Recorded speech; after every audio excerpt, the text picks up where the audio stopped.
everybody. Today or tonight, because it's night here, but it's day in Australia. We are here with Bec of AstroBec, and we are going to be talking about Draconic Charts. Maybe asking her some questions about kind of how she feels about the Draconic chart, how she plays with it, works with it, all of these kinds of things. So if you want to say hey and share a little bit about what you do with Draconic Charts and all of that good stuff. Thanks, Ellie. Hey, I'm AstroBec or Bec. So I'm at the exploration stage of Draconic Charts. So I haven't done a professional reading, but I love looking into them. I love looking at the overlay of the natal and the Draconic because there's so much you can see there. Especially, and it's good to test it on your friends or family or celebrities, which is what we're going to do today. But yeah, it's just, I think it shows you a lot. And it shows, I believe the Draconic chart is your soul or higher self. I don't know if it's a plan or it's just something that happens, but it's showing you what your spiritual desires are or what you need to learn in this lifetime if you believe in past lives. But yeah, I'm very interested. They fascinate me. I love fucking with them, as you would say. Do you think they function more, because I've seen different people say different things about this. Do you think that they function more as an undercurrent, or do you think they're more in your face? I think the example that we're going to go into today, they are very in your face. Yes, they can be. It's interesting because you or people with a 0 degree Aries North Node, yeah, your Draconic and natal are going to be bang on. So it's like your soul's like, yeah, you're just doing this. there's no mask or no. Yeah, it's just, yep. It's kind of simpler. I don't know if it's easier, but it's simpler. But yeah, I think it is in your face. That's just my opinion. But your Draconic like placements, as in if they're different to your sun, moon, and rising, like I don't know if they shine through. Some people say they do. They resonate. It makes a lot of sense. Like some people have had a really earthy or fiery chart, and they're like, oh, I really feel water though, and then their Draconic chart will have a lot of water in it, for example. And it's like, that makes sense. Yeah. It really is cool to play with these different things and just have things make even more sense, Yeah. It really totally is. Okay, so why don't you want me to pull up the chart? Yes. Okay, now if I knock over my thing as I'm trying to do this. Okay, it's already up. Okay, so we are going to be looking at Britney Spears. Her natal chart is on the inside right here, and her Draconic chart is on the outside. And there really is a whole lot going on here. What stands out to you first when you look at this? When I look at the natal to Draconic comparison, and I think I've heard you mention it in a video, I always look at what is conjuncting the other, like the natal planets from a Draconic point of view, or the angles. And you can see Britney has a few. Yeah. So she's got, we'll start from the ascendant. She's got the Venus that's conjunct pretty close to the natal ascendant, and then the moon as well. Is dead ass. Yeah, that's a really strong. Yeah, it's telling you a lot. Sorry. And then we've got that Venus with the Chiron, and it's not pictured here, but the South Node is on Britney's Venus, her natal South Node. Yeah, because the North Node, right where my mouse is, there's the North Node, so directly opposite. Yeah. At 2309. Yeah, so that's a heavy one. Mm-hmm. And then on the MC, we've got Pluto. right, her Draconic Pluto is right on her MC, which is another heavy Yes. energy. Yeah. So that's the first thing I'll look. Then I'll look and see if there's any oppositional energies, because that's also another strong thing. And I think her natal Sagittarius kind of, is it a stellium? I guess it is those three, like the Sun, Mercury. We'll just say the Sag energy. I don't know. Yeah. If people want to get technical about that, but you can see that her Draconic Mars in Gemini is exactly opposing her natal Uranus, and then we have her Draconic Neptune, which is 0 degrees Virgo. So it's like what I call a spiritual T-square. Yeah, I can. Coming through. Yeah. A spiritual. How would you how would you interpret it? I'm just being a yeah. So that one I haven't really, because when I'm interpreting T-squares, it's really, you got to think about like the houses involved, the planets, the signs. I didn't have enough time to write all out, but it really just, I don't know, intuitively, all third house matters. Yeah. Like, I guess it's communication, siblings, it's like early childhood stuff. It's her growing up. Yeah, and that was all kind, I mean, even that was all kind of larger than life for her, with all of, with all the stuff that she did even before she went out on her own, like with the Mickey Mouse Club and all of, Yeah. So I think that area of her life, she didn't have a traditional childhood, right? She became a childhood star. Yeah. So that's definitely Uranus. Yeah, and I was gonna say, since it's the one that's kind of like in that's part of the natal chart. Yeah. The other two are in the Draconic. Do you think maybe, and this is just kind of like on the fly here, do you think maybe Uranus is kind of like how do I want to put this? Kind of like the way this T-square kind of filters through in this lifetime. Do you know what I'm trying to say? Am I saying? I may not be saying it very well, but no, I get you. Yeah. It's that the natal is the chart of your physical being, but then I feel like the Draconic is like the spiritual, or higher self coming through. Yeah. But when the higher self is so hitting your natal stuff so hard, it's really trying to teach you a lesson, or it's being really loud. Yeah, and hers especially. I mean, like with that, like we were talking about earlier. I mean, with her that Draconic Chiron right on her Venus, which is her chart ruler, and on the South Node, and then you've got the Moon conjunct Saturn, which is a skip step. Yeah.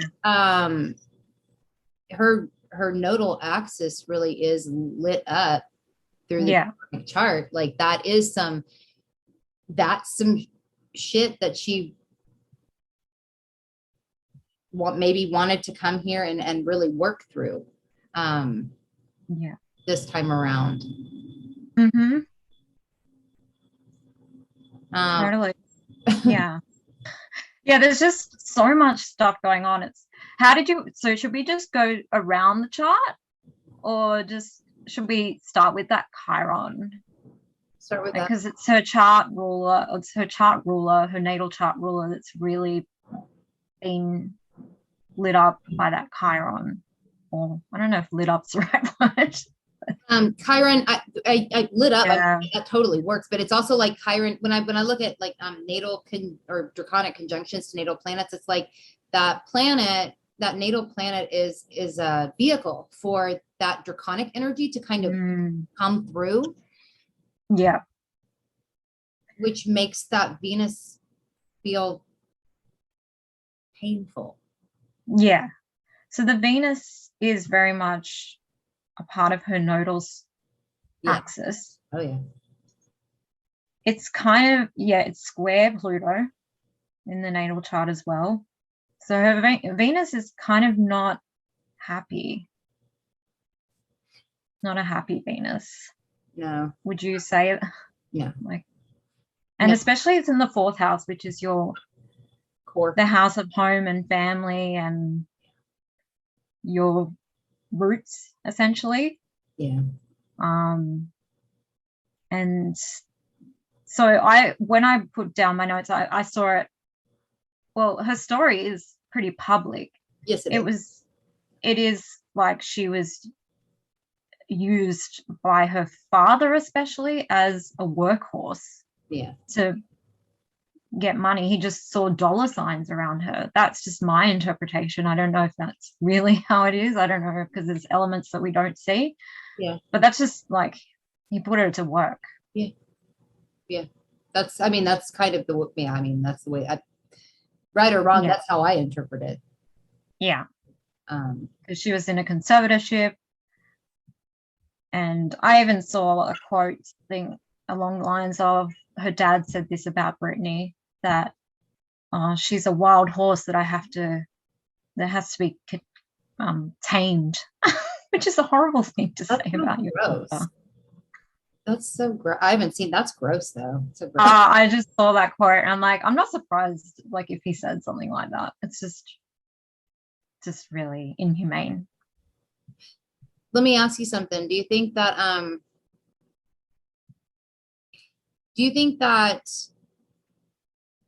Saturn being like square the nodes and like having the moon, just to deviate for just a second with the moon conjunction, do you think Saturn could be like, Jesus, that was a giant bug flew behind my head.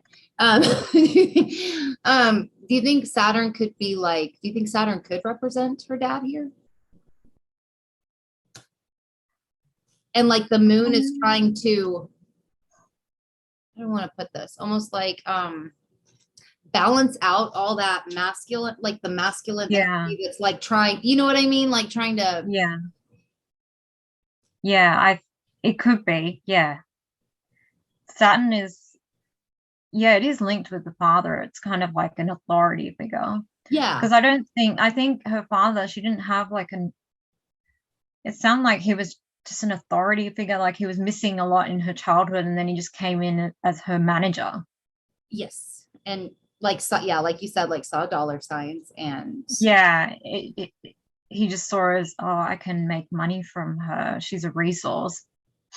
But that moon, the draconic moon, and it's like the soul's moon, like the moon is a very vulnerable spot in us. And it in Libra, it wants justice and fairness. I just see that moon as she needed to get out of that conservatorship, but it went to court and it was kind of a Libra themed situation with going to court, and the way she conducted herself when she wrote her statement, it was all about speaking her truth. And that's where kind of like I think the Gemini Mars comes in as well, her draconic Gemini in Mars. I think that gave her that bravery to speak her truth. And and it also, I don't know if that makes sense.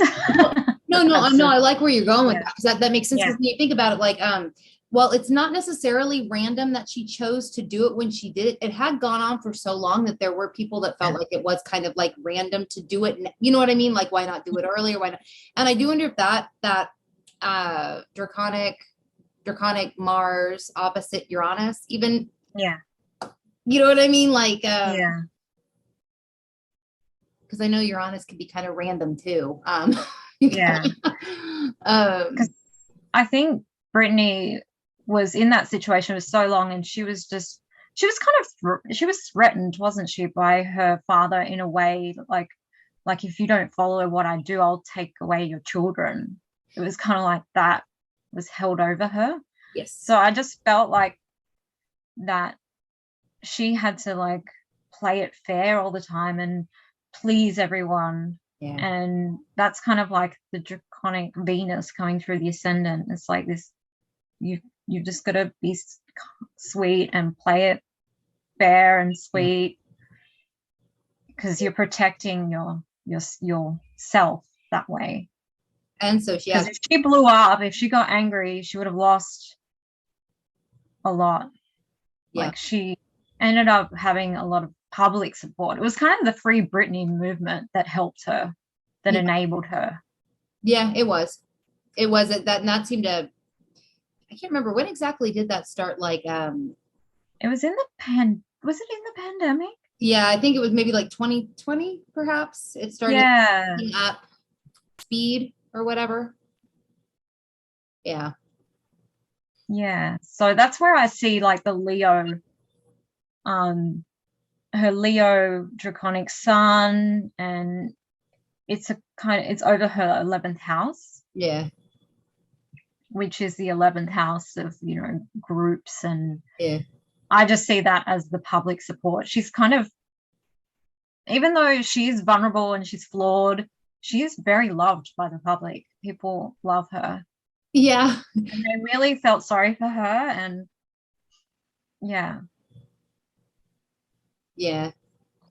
you're probably right about that. You really are probably right about that with the draconic sun in the 11th Leo on the cusp. Yeah. It's kind of cool how that worked out. Yeah, that is. Is there anything else that you want to say about this? The last thing I just want to touch on is the Pluto on the MC. So I think we've seen that play out a couple of times in Britney's life, because Pluto is about transformation and purging, and just, and because it's so public. We saw her when, you know, in her earlier days, and I hate to bring this up because it was a very hard time for Britney, but, you know, when she shaved her head and was so, you know, upset at the paparazzi and just her situation. I think she was having custody issues with her children and things like that. We just saw her break down, and it was just that Pluto in Cancer. And it's like linked to the moon as well. And it's just, we've seen her transform really publicly a couple of times. And I think that her soul is like, you have to do this. Sorry, Britney, but you have to transform and purge and go through Pluto themes very publicly. Because in her natal, there's no Pluto's in the first, I guess. So I guess Pluto is transformations of self, but it just emphasizes it as well. It really does. It kind of, when I look at stuff like this, it does make me wonder, before we incarnate, do we pick this? You know what I mean? Like, do we just, not really do we pick our charts, but do we pick things that we, you know, really, really want to work through? To me, this looks like, if I'm going with that train of thought, you know, it looks like somebody who really, really needed to learn, or wanted to learn, some kind of lesson about transformation specifically. And about being able to do that perhaps because I mean, Cancer, right? Cancer is it is changeable. It doesn't always like change. It kind of fears change, but it is changeable, right? I mean, so it is.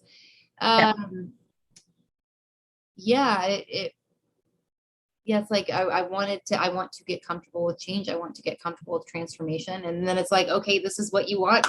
Here you go. You know, or whatever. I don't know how that actually works, but, you know, it is kind of a, And just another thing, with her life's mission, I guess, she's really been public about wanting to have another baby.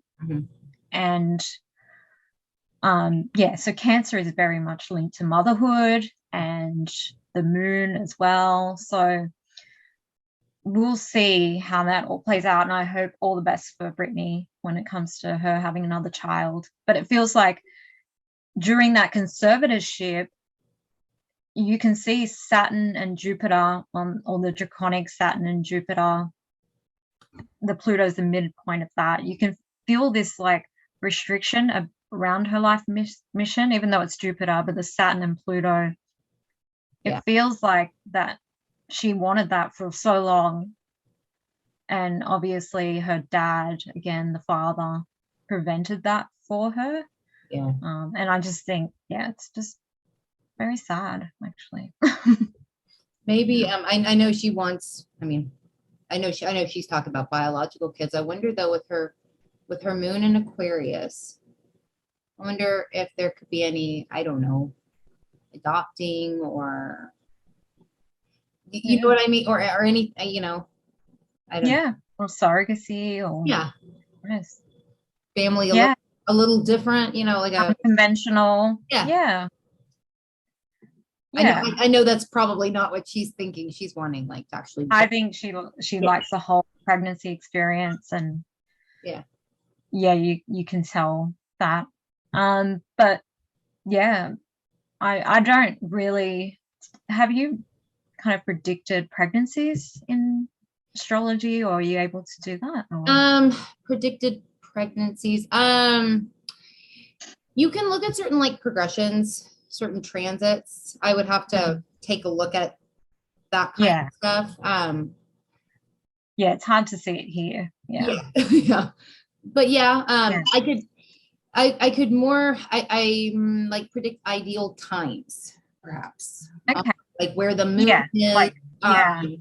Because I know sometimes it's easier to get pregnant under like the moon phase that you were born under, things like that.